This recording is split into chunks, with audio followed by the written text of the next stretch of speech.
Bismillahirrahmanirrahim. Assalamualaikum warahmatullahi wabarakatuh. Innal hamdalillahi nahmaduhu wa nasta'inuhu wa nastaghfiruh wa na'udzu billahi min syururi anfusina wa min sayyiati a'malina. Man yahdihillahu fala mudhillalah wa man yudlil fala hadiyalah. Asyhadu an la ilaha illallah wahdahu la syarikalah wa asyhadu anna Muhammadan abduhu wa rasuluh. Allahumma salli wa sallim ala nabiyyina Muhammad wa ala alihi wa ashabihi wa man tabi'ahum ila yaumiddin. Ikhwani fillah, a'azzanallahu wa iyyakum. Kita melanjutkan pembahasan dari kitab Al-Adabul Mufrad yang ditulis oleh Amirul Mukminin fil Hadits Muhammad bin Ismail bin Ibrahim Al-Bardisbah Al-Bukhari rahimahullah ta'ala. Kita sampai pada bab 100 ke-21, hadis nomor 241. Babnya 121, hadisnya nomor 241. Bab tentang apa, Ustaz? Bab mala yajuzu minal la'ib wal muzah atau wal mizah. Bab apa-apa yang tidak boleh dalam bermain dan bercanda.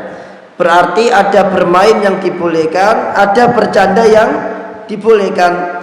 Ada bermain yang enggak boleh, ada bercanda yang tidak boleh. Nah, yang kita bahas adalah bermain dan bercanda yang tidak boleh. Kita baca hadisnya. Al-Imam Bukhari rahimahullah mengatakan, haddatsana Asim ibnu Ali, telah menceritakan kepada kami Asim bin Ali. Qala, dia berkata, haddatsana Ibnu Abi Dhi'bin, telah menceritakan kepada kami Ibnu Abi Dhi'bin. Ibnu Abi Dhi'bin ini termasuk angkatannya Imam Malik rahimahullah, dan Ibnu Abi Dhi'bin ini termasuk di antara ulama yang punya kitab Muwatta. Jadi Muwatta itu tidak hanya dimiliki oleh Imam Malik, tapi sudah banyak Muwatta di zaman Imam Malik. Di antaranya adalah Muwatta'nya Ibnu Abi Dhi'bin. Ada juga Muwatta'nya Ibnu Majishun.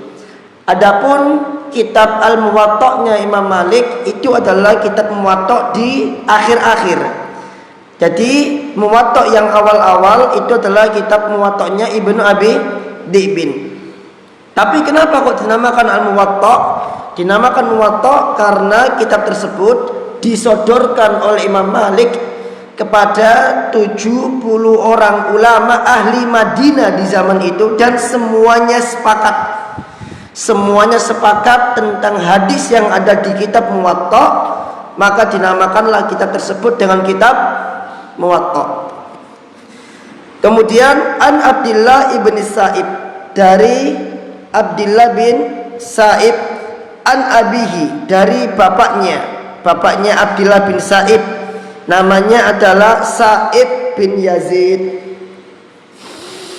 An jaddihi, dari kakeknya. Jadi Abdullah bin Sa'id meriwayatkan dari bapaknya, yaitu Sa'ib bin Yazid, kemudian meriwayatkan dari kakeknya yang bernama Yazid bin Sa'id. Bingung nggih? Coba kita ulang lagi. Abdullah bin Sa'ib duwe bapak namanya Sa'id bin Yazid. Sa'id bin Yazid punya bapak namanya Yazid bin Sa'id. Dibalik, bapaknya namanya Sa'id bin Yazid,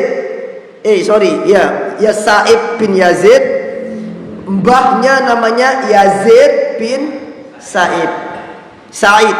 Aslama yaumal fath, dia masuk Islam pada hari penaklukan kota Mekah.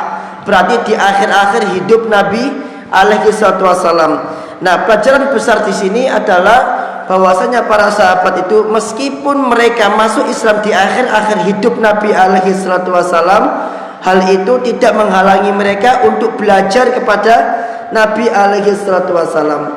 Berarti di sini kita bisa melihat bahwa para sahabat itu adalah orang yang tidak suka menunda dalam masalah belajar. Buktinya apa? Meskipun mereka masuk di akhir, mereka tetap bisa meriwayatkan hadis Nabi alaihi salatu wasallam. Nah, Yazid bin Sa'id ini mengatakan, aku mendengar Rasulullah Shallallahu Alaihi Wasallam bersabda. Ya, ini hadisnya, kata Nabi, la ya'khud ahadukum mata asahibih laiban wala jaddan.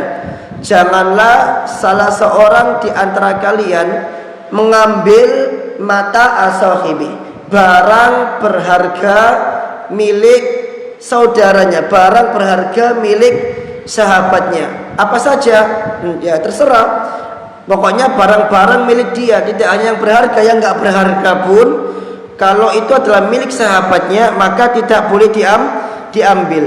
Laiban wala jaddan, entah itu dalam rangka guyon atau dalam rangka sungguh-sungguh, nggak boleh. Masih guyonan nggak boleh, apalagi sungguh-sungguh. Faida akhoda akhadukum asa sahibi. Ini Nabi alaihi salatu wasallam memberi contoh.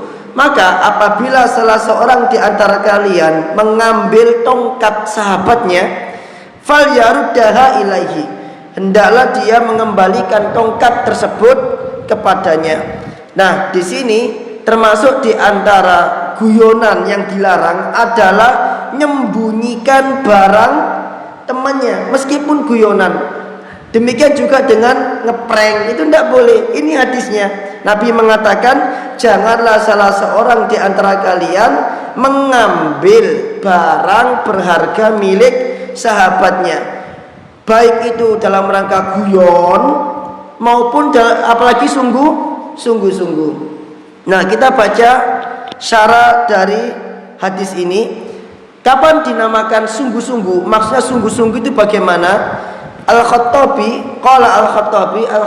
mengatakan maknanya adalah an ya'khudahu ala wajhil hazl, yaitu dia mengambil barang tersebut itu hanya dalam rangka guyon saja, ngeprank saja, ala sabil muzah, dalam rangka bercandain dia biar ketawa begitu loh. Tsumma yahbisuhu anhu wala yarudduhu. Tapi ketika dia mengambil barang tersebut itu enggak dibalik, niatnya guyon tapi tidak dikembalikan. Fayasiru dalika jiddan, maka apa yang dia lakukan itu menjadilah perbuatan yang sungguh-sungguh. Kalau guyonan disembunyikan dikembalikan, itu namanya guyon. Jadi dibiarkan dulu temannya itu nyari sampai susah baru dikembalikan. Nah, kalau sungguh-sungguh itu adalah dia ambil barang tersebut dan dia tidak kembalikan, entah itu lupa atau niat apa, yang jelas dia nggak kembalikan, maka ini namanya sungguh-sungguh. Wajhun nahi alal akhdil jaddan li'annahu sariqah. Di antara alasan kenapa kok sungguh-sungguh itu nggak boleh, ngambil barang saudaranya sungguh-sungguh itu nggak boleh. Kenapa? Li'annahu sariqah, karena itu dianggap seperti mencuri. Jadi definisi mencuri adalah engkau mengambil barang milik orang lain dan tidak dikembalikan dan tanpa izin. Maka ada perbuatan yang sama seperti mencuri, Pak. Namanya apa? Gosok. Gosok itu apa? Panjenengan memakai barang milik orang lain atau mengambil barang milik orang lain tapi dikembalikan, itu namanya gosok. Kalau mencuri, panjenengan pakai barang milik orang lain tapi tidak dikembalikan. Nah, orang yang menyembunyikan barang tadi itu dengan sungguh-sungguh menyembunyikannya itu dianggap mencuri. Kenapa? Karena tidak dikembalikan. Kalau dikembalikan namanya gosok. Apa persamaannya? Persamaannya adalah mencuri dan gosok itu sama-sama tanpa izin. Yang sering terjadi kalau di kalangan orang-orang dewasa adalah pakai sendal orang lain tanpa izin, terutama sendal masjid, angger pakai aja. Kalau misalkan memang itu bukan punya kita, maka kita tidak boleh pakai barang tersebut. Demikian juga dengan nemu barang yang sifatnya mahal atau yang bernilai harganya, kalau memang itu bukan punya kita, maka kita tidak boleh memakai barang tersebut. Silakan ditemu dan diumumkan, tapi tidak boleh dipakai.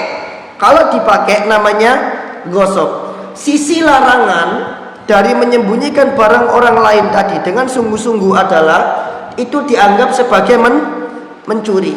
Paham? Wa amman nahyu anil aqdi laiban, adapun larangan menyembunyikan barang milik orang lain dalam rangka guyon, kenapa kok dilarang? Kata Al-Khattabi di sini adalah li'annahu la faidata fihi, karena perbuatan tersebut tidak ada faedahnya. Ya, kamu ngapain menyembunyikan barang milik orang lain meskipun guyonan? Tujuannya apa? Ya kan? Bal qad yakunu sababan li'idkhalil ghaidi wal ada ala sahibil mata. Bahkan terkadang hal tersebut menjadi sebab idkhalul ghaidi, kemarahan, wal ada, dan mengganggu ala sahibil mata, kepada pemilik barang. Loh, Masya Allah. Jadi Islam ini sempurna. Jadi Islam ini melarang segala sesuatu, segala perbuatan yang menjadikan orang lain marah atau menjadikan orang lain tersakiti. Nggak boleh dalam Islam. Bahkan meskipun sekedar guyonan menyembunyikan barang milik orang lain, sekedar guyonan, itu nggak boleh. Alasannya karena itu nggak ada faedahnya. Terus yang kedua, itu bisa membuat pelakunya marah. Ya kalau pas pelakunya santai, kalau apa? Ya kalau yang punya barang itu lagi santai. Kalau pas yang punya barang kesusu, Pak. Ya kan? Misalkan lagi BAB, ternyata dia cari sendalnya nggak ada, atau ternyata ngapunten celananya disembunyikan. Pas lagi BAB diambil celananya disembunyikan. Kan kadang ada kamar mandi itu yang nyamper begini, disembunyikan. Akhirnya dia bingung pakai celana bagaimana. Akhirnya al-ghaid, dia marah, wal ada, dan dia merasa terganggu. Maka di sini tidak boleh, Pak. Termasuk juga dari hadis ini ada hadis lain, yaitu larangan membuat kaget temannya, membuat kaget saudaranya, meskipun guyonan, Pak. Meskipun guyonan, itu nggak boleh sama Nabi alaihissalam. Ada orang lagi fokus, kita nggak tahu nih dia lagi fokus. Kita niatnya tak kaget ya guyonan, padahal gitu. Nah ini nggak boleh, haram sama Nabi alaihissalam. Coba saya bacakan hadisnya, biar kita sama-sama tahu kok ternyata itu ada hadisnya. Jadi nanti kita ini kalau ngelarang orang itu nggak cuma ngelarang, minimal kita kasih tahu hadisnya. Kalau nggak Arabnya, minimal Indonesianya. Hei, itu nggak boleh. Nabi dulu pernah seperti ini, terus Nabi bilang gini, itu nggak boleh. Jadi jangan sampai nanti kalau ada orang melanggar kita larang, terus ditanya, loh sampai dasarnya apa? Sik tetakon ustadku. Jangan sampai kayak gitu, malu nanti. Ngapain tanya ustadnya? Ya sudah bisa harusnya gitu loh. Nah, apa hadisnya? Dari Abdurrahman bin Abi Lailah, qala, dia berkata, Abdurrahman bin Abi Lailah termasuk di antara perawinya Imam Abu Dawud. Dia mengatakan, hadatsana ashabu Muhammad sallallahu alaihi wasallam kanu yasiruna ma'an Nabi sallallahu alaihi wasallam. Telah menceritakan kepada kami para sahabat Muhammad sallallahu alaihi wasallam bahwasanya mereka pernah berjalan bersama Nabi sallallahu alaihi wasallam. Fanama rajulun minhum, maka salah seorang di antara mereka ini tertidur, Pak. Jadi mereka berjalan bersama Nabi rombongan, salah seorang di antara mereka ini tertidur. Fantalaqa ba'duhum ila hablin ma'ahu. Nah, di antara mereka ini ada yang membawa tali. Ada yang membawa tali, maka tali itu pun diikatkan ke kaki orang yang tidur. Fa'akhadahu fafazi'ah, maka ditariklah tali itu, fafazi'ah, maka otomatis ketika ditarik talinya maka membuat orang yang terjadi apa? Terkejut, bangun, kaget, nyawanya belum balik, kaget, belum sadar dia. Faqala Nabi alaihi salatu wasallam, maka Nabi sallallahu alaihi wasallam mengatakan, la yahillu li muslimin an yuwarri'a musliman. Nih hadisnya pendek, lihat saya. La yahillu li muslimin an yuwarri'a musliman. Tak ulangi lagi. La yahillu li muslimin an yuwarri'a musliman, yang artinya tidak halal bagi seorang muslim mengageti muslim lainnya. Apa yang dilakukan sahabat tadi itu bukan sesuatu yang fatal. Kalau sesuatu yang fatal saja Rasul mengatakan la yahil, tidak halal, berarti haram. Bagaimana kalau seandainya yang dia lakukan itu sesuatu yang fatal? Misalkan ketika ada temannya mau duduk diambil kursinya, itu hal yang fatal. Ketika tulang ekor seseorang itu patah, maka itu bisa membuat dia cacat seumur hidup. Ada di berita itu bagaimana seorang siswa SMA cacat seumur hidup hanya dikarenakan temannya mengambil kursi yang dia pakai mau duduk. Niatnya guyonan tapi fatal. Yang enggak fatal saja diharamkan sama Nabi alaihi salatu wasallam, apalagi yang fatal. Ini menunjukkan kepada kita bahwasanya Nabi alaihi salatu wasallam itu adalah orang yang selalu menutup pintu mafsadat serapat-rapatnya. Segala hal yang bisa membawa seseorang tertimpa mudarat yang besar itu selalu ditutup sama Nabi alaihi salatu wasallam. Coba kalau seandainya Nabi mengatakan, oh kalau guyon tidak apa-apa, yang nggak boleh sungguh-sungguh, apa yang terjadi? Maka setiap orang akan mengeprank temannya dengan niat guyonan, pasti itu. Tapi Nabi nggak mau seperti itu. Istilahnya diratakan sama Nabi. Kamu mau guyon, mau sungguh-sungguh, tetap tidak boleh. Karena nanti dikhawatirkan awalnya niatnya guyon, malah berakhir menjadi sungguh-sungguh. Maka di sini saya mengatakan larangan baik guyonan ataupun bermain-main, kilal amro ini la faidata fihima. Kedua hal ini enggak ada faedahnya. Itu satu. Yang kedua, kalau orang menyembunyikan dengan niat guyonan, tadyi'un lil waqti, itu buang-buang waktu. Dan buang-buang waktu itu tidak boleh dalam Islam. Karena setiap detiknya akan ditanya oleh Allah Azza wa Jalla. Wa fihi abas, dan di dalamnya itu ada perbuatan yang sia-sia, nggak penting banget. Kayak nggak ada kerjaan, kok nyembunyikan punya temannya meskipun cuman guyonan. Yang keempat, wasilatun ila syarri, merupakan wasilah. Wasilah ini apa? Ini perantara, wasilatun ila syarri, jalan menuju kejelekan. Yang awalnya betapa banyak berita, yang awalnya guyonan bisa berujung kepada pembunuhan. Kan gitu. Enggak terima anaknya diginian padahal guyonan, akhirnya dibunuh. Itu ada di berita-berita seperti itu. Maka guyonan seperti ini itu bisa berujung kepada kejelekan. Ana mau cerita, Pak. Ini juga Masya Allah, di antara hikmah jadi guru SD itu macam-macam. Ya. Jadi anak-anak kecil itu kan kadang guyonan ya Pak ya. Namanya anak kecil itu guyonan. Kalau misalkan nangis karena guyon itu hal yang wajar, namanya anak kecil. Nah, tapi kadangkala guyonannya anak kecil ini dianggap serius oleh orang tuanya. Jadi anaknya nangis, orang tuanya nggak terima. Akhirnya sesama orang tua itu tengkar. Sama orang tua itu saling tengkar. Sedangkan anaknya itu sudah nggak tengkar, damai lagi, main lagi. Nah, orang tuanya sampai sekarang masih tengkar. Loh, gimana coba? Ya Masya Allah, anak-anak itu kalau mereka bermusuhan itu mereka cepat memaafkan. Makanya ada pepatah mengatakan kita belajar kepada anak-anak bagaimana cara mudah untuk memaafkan.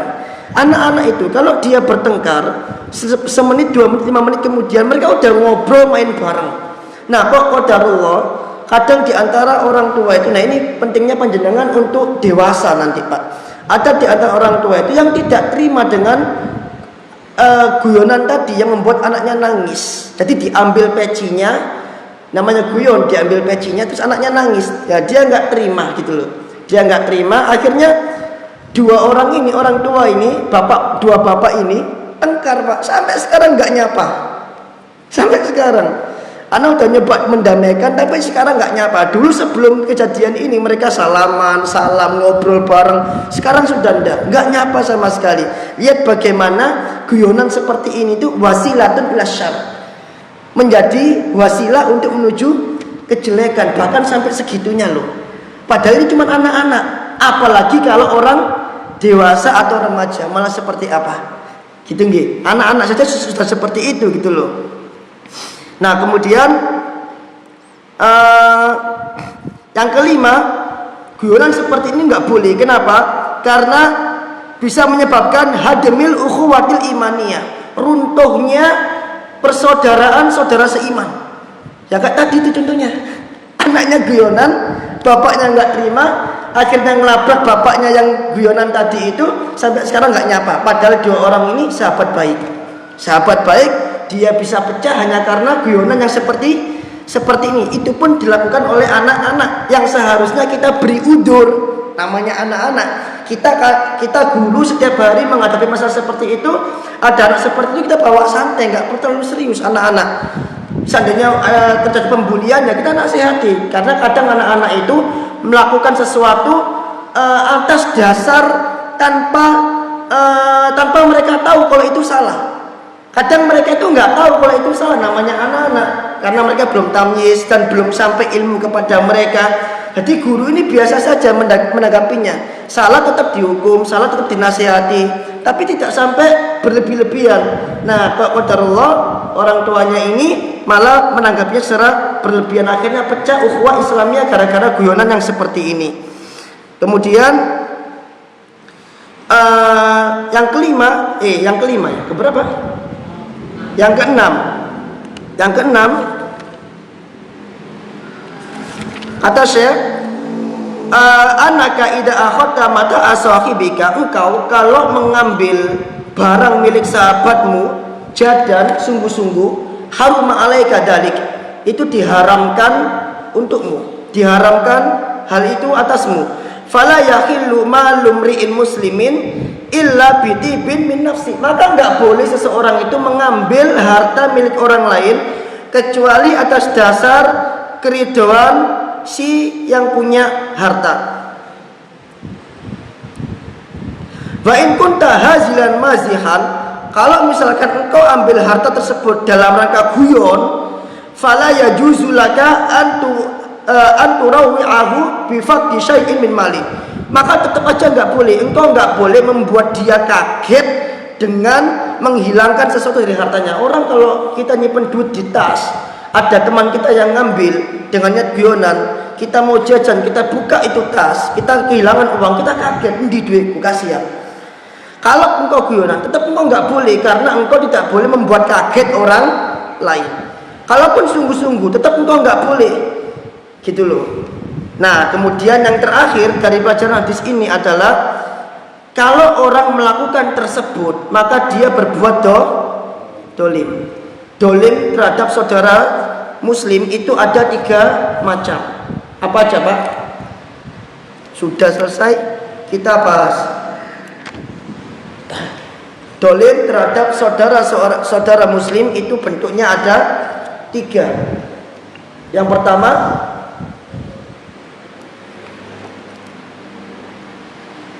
dolim terhadap kehormatannya. Yang kedua, dolim terhadap hartanya. Yang ketiga, dolim terhadap darahnya. Paham nggih? Apa kata Rasul SAW? Al-muslimu atau al-mu'minu al-mu'mini haramun, atau al-muslimu al-muslimi haramun. seorang muslim itu haram bagi muslim lainnya, haram didolimi. Apanya? Maluhu wa irdu, damuhu wa maluhu wa irdu. Apa ini? Darahnya, hartanya, dan kehormatannya. Ketika dia menyembunyikan tadi, maka dia dolim dalam hal apa? Harta. Paham gak? Sekarang kalau itu terjadi pada seseorang, apa yang harus dia lakukan? Kata Syekh, fa'alaihi taubah. Dia harus tobat. Yang kedua, wa alaihil istighfar, dan dia harus istighfar, minta ampun kepada Allah. Meskipun guyonan loh Pak, Masya Allah. Kadang kalau kita kerja bakti di kampung itu, kadang guyonannya orang-orang kampung itu kadang di luar nalar, kadang di luar batas guyonannya kampung. Dan kadang orang-orang kampung itu ya Masya Allah, guyonannya itu kadang nggak lepas daripada perempuan. Terkadang seperti itu.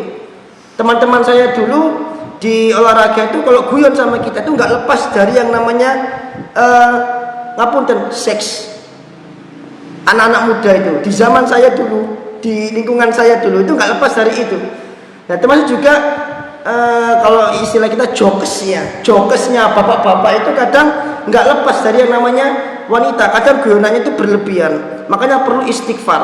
Nah kemudian yang ketiga, wa talabas samah mimman asa'a ilaihi fil mizah, dan dia harus minta penghalalan kepada orang yang dia prank tersebut, atau kepada orang yang dia bercandain tersebut. Karena meskipun dia tobat, meskipun dia istighfar, kalau yang dibercandain tadi belum ngasih maaf, belum ngasih penghalalan, maka panjang urusannya di akhirat. Kalau di santri-santri kita apa Pak biasanya yang mereka lakukan?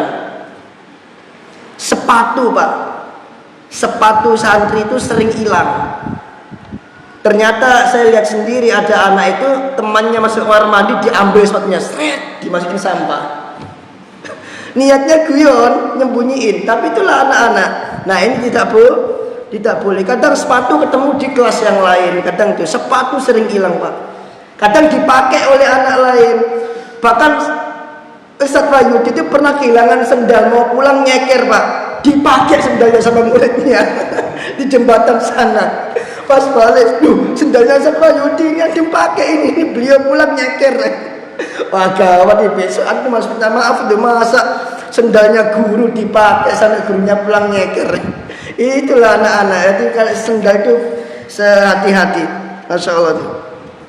Itu tadi cara taubatnya. Yang pertama bertobat, kedua istighfar, dan yang ketiga adalah meminta penghalalan terhadap orang yang dia bercandain tadi itu. Kemudian bab yang kedua Pak, bab 122, ad-dallu alal khairi, yaitu menunjukkan kepada kebaikan, menunjukkan seseorang kepada kebaikan. Hadis dari Abu Mas'ud Al-Ansari radhiyallahu anhu, qala, dia berkata, ja'a rajulun ila Nabi sallallahu alaihi wasallam, datang seseorang kepada Nabi alaihi salatu wasallam, dan orang ini mengatakan kepada Nabi, inni ubti'a bi fahmilni.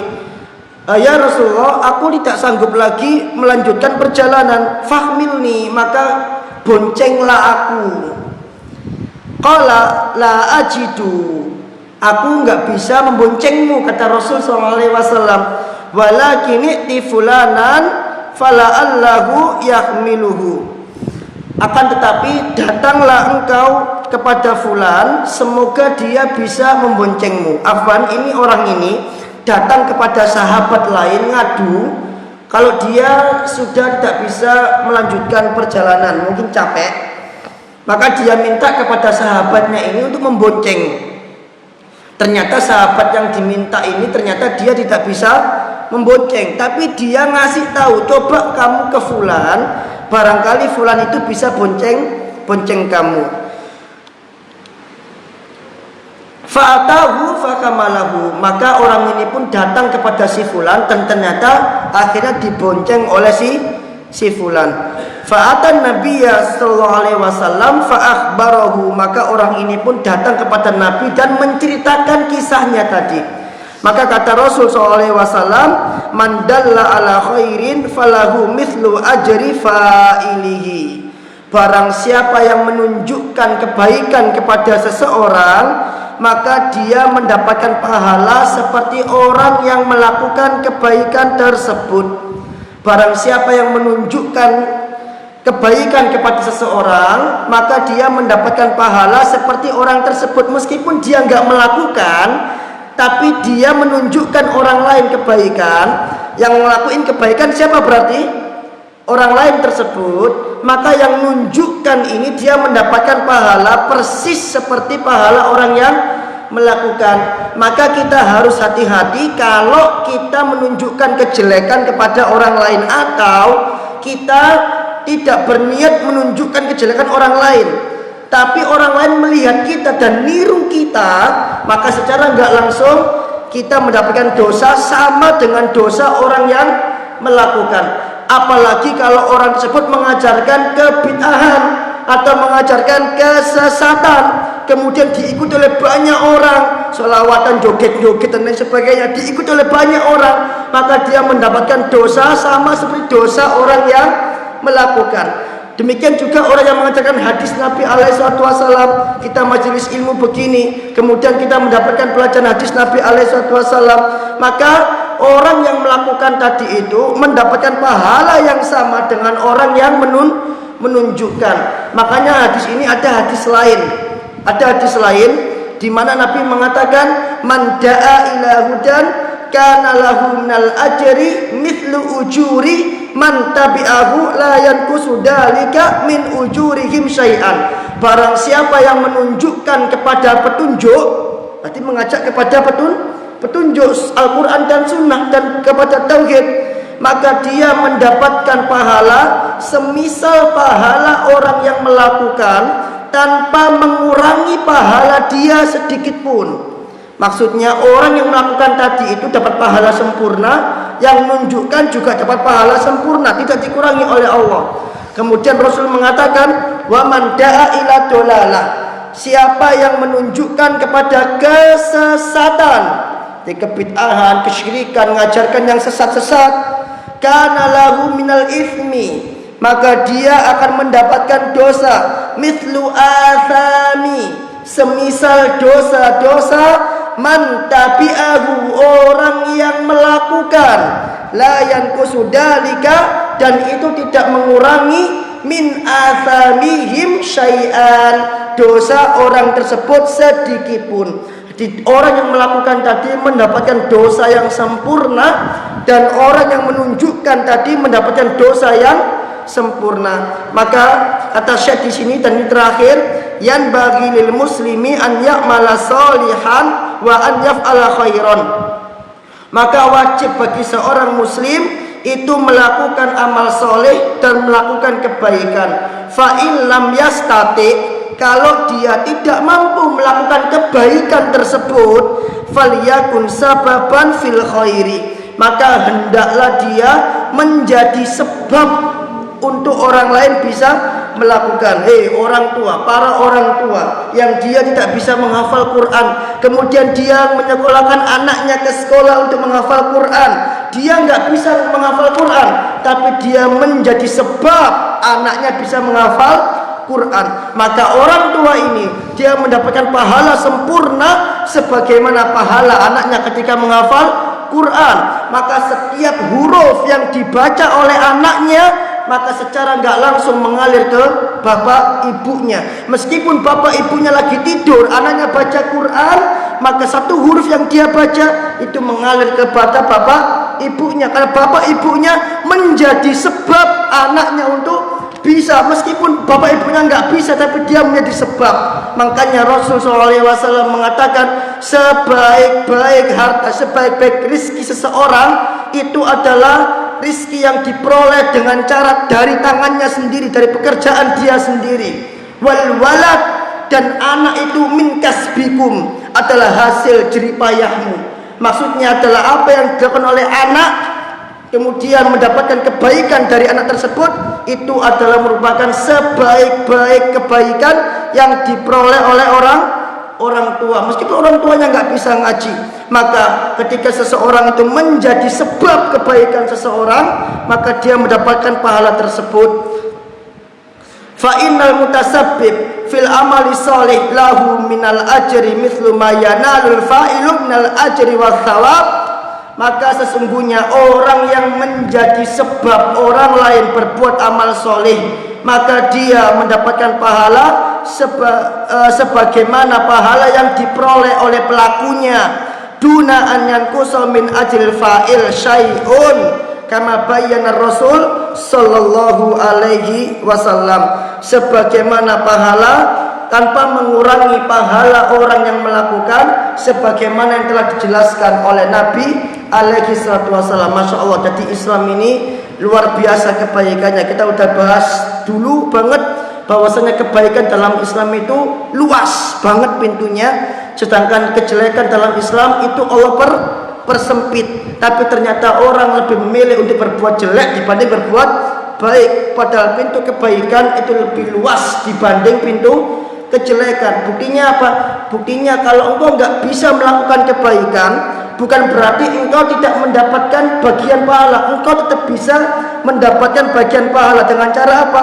Menjadi sebab orang lain melakukan kebaikan tersebut. Maka orang yang banyak pahalanya adalah Rasul SAW, dan orang kedua yang banyak pahalanya adalah para sahabat, kemudian para ulama, dan yang paling terakhir yang saya ingin katakan adalah orang yang paling banyak mendapatkan pahala kebaikan itu adalah para orang tua kalau anaknya soleh. Maka para orang tua ini harus mujtahid, bersungguh-sungguh, wal hirs, dan semangat untuk memaksimalkan jerih payah dia menjadikan anak ini sebagai sebab melakukan kebaikan. Masih ingat bahwasanya orang itu dicatat kebaikannya dengan dua hal.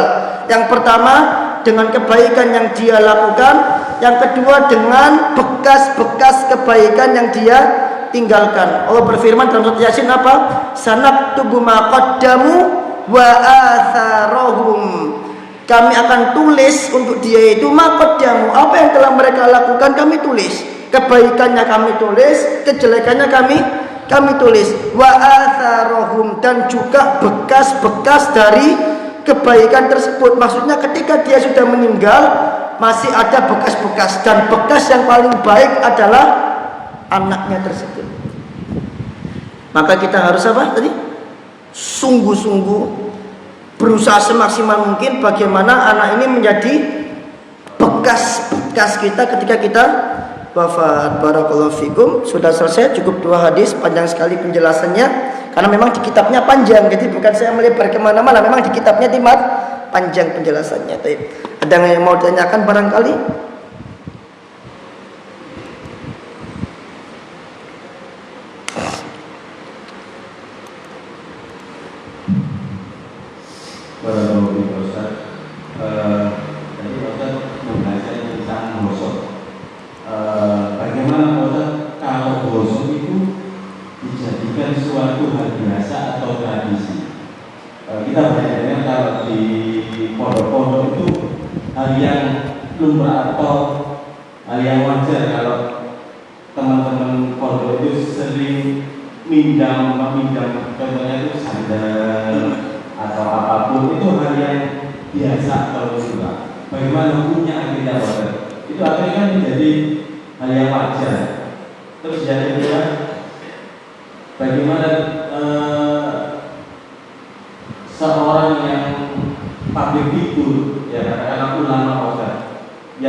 Wa jazakumullahu khairan. Pertanyaan yang pertama, kalau itu dijadikan tradisi, gosok dijadikan tradisi, bagaimana? Yang namanya maksiat itu jangan dijadikan kebiasaan. Yang namanya mencuri jangan jadikan kebiasaan. Awalnya gosok, lama-kelamaan mencuri, lama-kelamaan korupsi. Yang awalnya, makanya bisa jadi pejabat-pejabat yang korupsi itu bisa jadi dulu suka gosok. Ya, kalau kecilnya gosok temannya, gedenya gosok rakyat. Itu nanti suka gosok, bahaya, gitu kan? Makanya kejelekan itu jangan dibiasakan. Makanya ada di antara ucapan para ulama itu, kalau nggak salah, man syaba alaihi syabat alaihi. Barang siapa yang tumbuh, barang siapa yang besar, barang siapa yang membiasakan sesuatu, tumbuh di atas sesuatu, syabat alaihi, maka dia akan tua di atas sesuatu tersebut. Barang siapa yang ketika mudanya membiasakan sesuatu, syabat alaihi, maka ketika dia tua, dia akan tumbuh dengan kebiasaan tersebut. Dan kalau dia sudah tua dengan kebiasaan tersebut, maka dia mati juga di atas kebiasaan tersebut. Kalau dia mati di atas kebiasaan tersebut, maka dia akan dibangkitkan juga di atas kebiasaan tersebut. Rasul SAW mengatakan,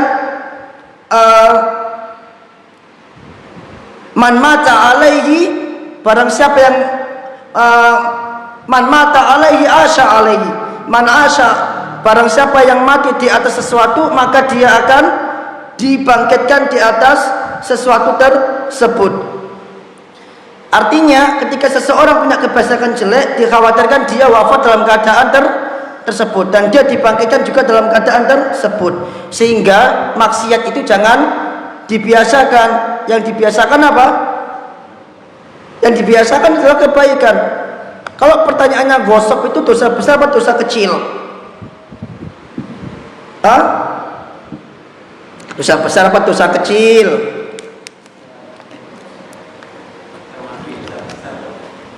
Fifty Ustaz. Dosa kecil, bukan dosa besar dia. Kenapa kok dosa kecil? Karena nggak ada ancaman dari Allah Azza wa Jalla. Tidak ada hukum had. Ada nggak orang gosok dipotong tangannya? Tidak ada. Yang ada orang mencuri. Itu pun ada standarnya. Kalau dia mencuri lebih daripada sekian dirham atau dinar, itu baru dipotong. Sehingga kalau mencurinya itu dalam jumlah yang kecil, sesuatu yang kecil, mencuri permen misalkan, maka ini bukan merupakan perbuatan dosa besar. Karena dosa besar, tapi kalau dia mencuri banyak lebih besar lagi. Nah, gosok itu dosa kecil, tapi kalau dibiasakan maka akan menjadi dosa besar. Karena apa? Al-israru fi saghair, membiasakan dosa kecil itu akan menjadi al-kabair, akan menjadi dosa besar. Sebagaimana ulama mengatakan, innal jibala minal hasa, sesungguhnya gunung itu terdiri daripada kerikil-kerikil kecil. Jadi membiasakan hal itu termasuk yang tidak boleh.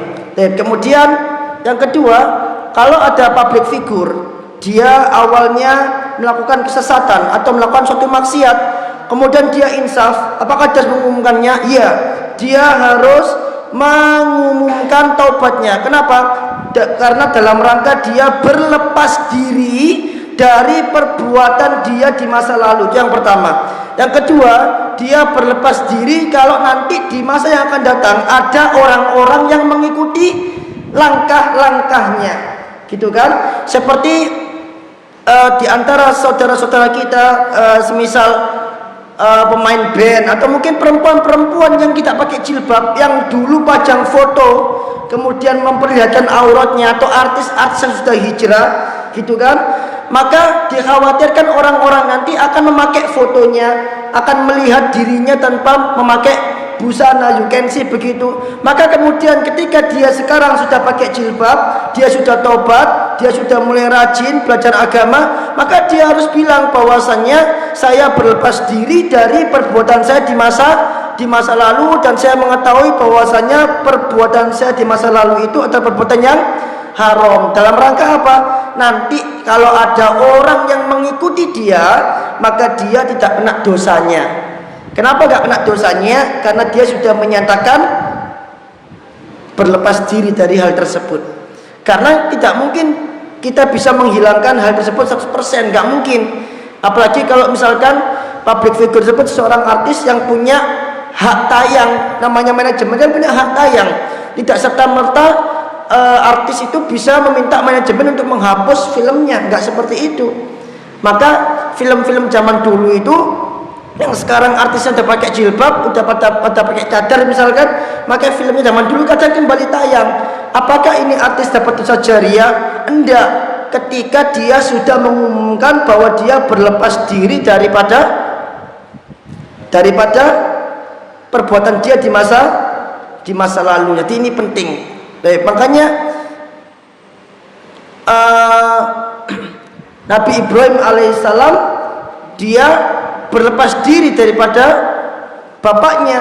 Dia mengatakan inna bura'a uminka, sesungguhnya kami berlepas diri dari apa yang kamu lakukan. Bahkan iblis pun di perang Badar, yang dimana dia termasuk orang yang suka ngomporin, terjadi perang Badar. Di akhir perang Badar dia berlepas diri dari orang-orang musyrik. Dia mengatakan inni bari'um minkum inni akhafullah rabbul alamin. Aku berlepas diri dari kalian, aku takut sama Allah Azza wa Jalla. Kenapa dia berlepas diri? Dia nggak mau dituduh sebagai biang kerok terjadinya perang Badar. Sehingga kalau ada apa-apa aku gak tanggung jawab, orang aku udah berlepas diri sama kamu kok. Nah itu maksudnya. Demikian juga dengan iblis ketika di akhirat nanti, ketika dia berkhutbah di hadapan semua manusia, maka dia berlepas diri dari semua yang dia yang dilakukan oleh semua manusia. Dia mengatakan apa? Dia mengatakan seperti ini. Wa idqala innallaha wa'adakum wa'dal haq wa wa'adtukum fa akhlaftukum. Sesungguhnya Allah menjanjikan kepada kalian janji yang benar. Wa wa'adtukum fa akhlaftukum. Aku juga janjikan ke kalian, tapi fa akhlaftukum, aku ingkari janjiku. Jadi ketika di neraka nanti iblis akan berkhutbah di hadapan penghuni neraka dan berlepas diri. Aku gak tanggung jawab. Kamu ke neraka itu bukan gara-gara aku. Kamu ke neraka salahmu dewe. Kenapa kok kamu salah sendiri? Karena innallaha wa'adakum wa'dal haq. Kamu tahu Allah berjanji, itu janjinya Allah benar. Wa wa'adtukum, aku juga berjanji ke kalian, tapi fa akhlaftukum, aku ingkari. Ya sekarang salahmu sendiri masuk neraka. Jadi orang-orang neraka itu kan pasti menyalahkan. Aku menangkene gara-gara awakmu, pasti menyalahkan seperti itu kan. Bahkan mereka minta kepada Allah agar sebab-sebab para orang-orang yang menjadi sebab dirinya ke neraka itu diadab dua kali. Allahumma atihim di'fain minal adab. Dalam surah Al-Ahzab, ya Allah adablah dia 2 kali lipat. Tapi qadarullah, orang-orang yang menjadi sebab ini dia berlepas diri. Kenapa nggak berlepas diri? Karena dia nggak mau tanggung jawab. Masa gara-gara aku kamu ke neraka? Makanya di dalam surat Ghafir itu orang-orang yang menyombongkan diri dengan orang yang du'afa, yang lemah, itu mereka berdebat di neraka. Mereka menyalahkan para orang-orang yang menyombongkan diri. Gara-gara kalian kami masuk ke dalam neraka. Apa kata orang yang menyombong diri? Inna kunna lakum tabaan. Kata orang yang lemah, kami kan ikuti kalian ke neraka ini. Tapi orang-orang yang menyombongkan diri itu mereka tidak bertanggung jawab atas apa yang mereka lakukan dahulu di dunia. Kau nang rokok ya salahmu dewe melo aku, menurut. Jadi berlepas diri ini penting. Jadi kalau orang udah tobat, ya dia harus mengumumkan kalau dia sudah berlepas diri dari perbuatan tersebut. Agar apa? Agar dia tidak kecipratan dosanya. Ngoten. Nggih. Wallahu a'lam bishawab. Kita akhiri dulu, semoga manfaat. Subhanakallahumma bihamdika asyhadu an la ilaha illa anta astaghfiruka wa atubu ilaik. Assalamualaikum warahmatullahi wabarakatuh.